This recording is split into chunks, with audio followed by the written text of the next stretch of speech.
दोस्तों, यमन में हालात एक बार फिर से आउट ऑफ कंट्रोल हो गए हैं।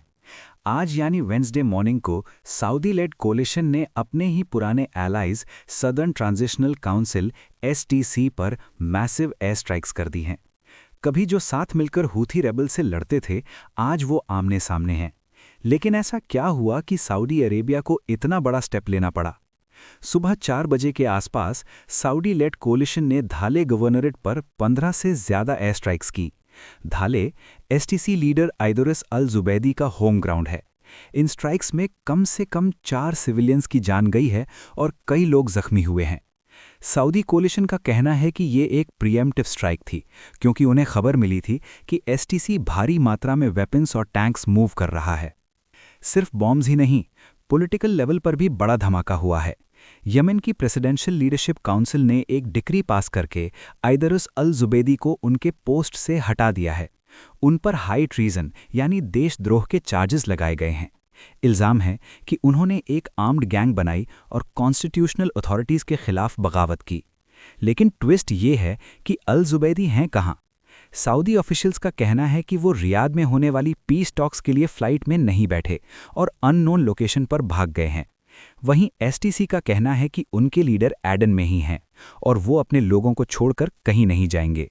सच क्या है, ये अभी तक सस्पेंस बना हुआ है। असल में ये लड़ाई सिर्फ यमन की नहीं, बल्कि सऊदी अरेबिया और यूएई के बीच बढ़ती दूरियों का भी नतीजा है। सऊदी अरेबिया एक यूनिफाइड यानी एकजुट यमन चाहता है, जबकि यूएई बैक्ड एसटीसी एक अलग साउथ अरेबिया देश बनाना चाहता है। पिछले महीने जब एसटीसी ने हद्रामौट पर कब्जा किया, तभी से सऊदी अरेबिया का सब्र टूट गया था। ये लड़ाई आज की नहीं है, इसकी जड़ें 1990 में हैं, जब नॉर्थ और साउथ यमन एक हुए थे। पहले साउथ यमन एक अलग देश हुआ करता था। 1994 में भी एक सिविल वॉर हुई थी, जब साउथ ने अलग होने की कोशिश की, लेकिन वो नाकाम रहे। आज जो हम एसटीसी देख रहे हैं, ये उसी पुरानी आग का नतीजा है जो 2017 में फिर से भड़की। अब सवाल ये है कि यूएई का इस पर क्या कहना है। याद रहे, यूएई ने ही एसटीसी को ट्रेन और इक्विप किया है। यूएई के फॉरेन मिनिस्ट्री ने ऑफिशियली कहा है कि वो इस सिचुएशन को रिस्ट्रेंट और कोऑर्डिनेशन के साथ डील कर रहे हैं।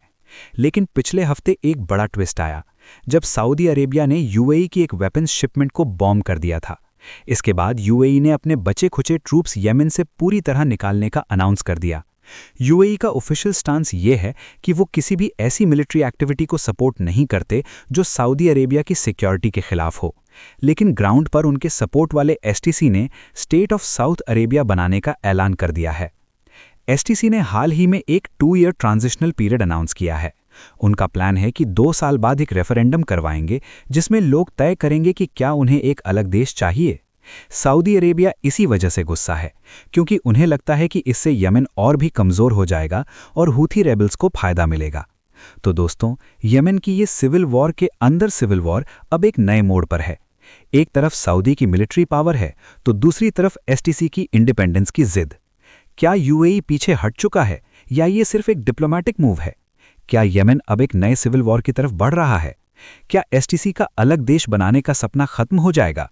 आपको क्या लगता है? हमें कमेंट्स में जरूर बताएं और ऐसे ही ग्लोबल अपडेट्स के लिए चैनल को सब्सक्राइब करना ना भूलें।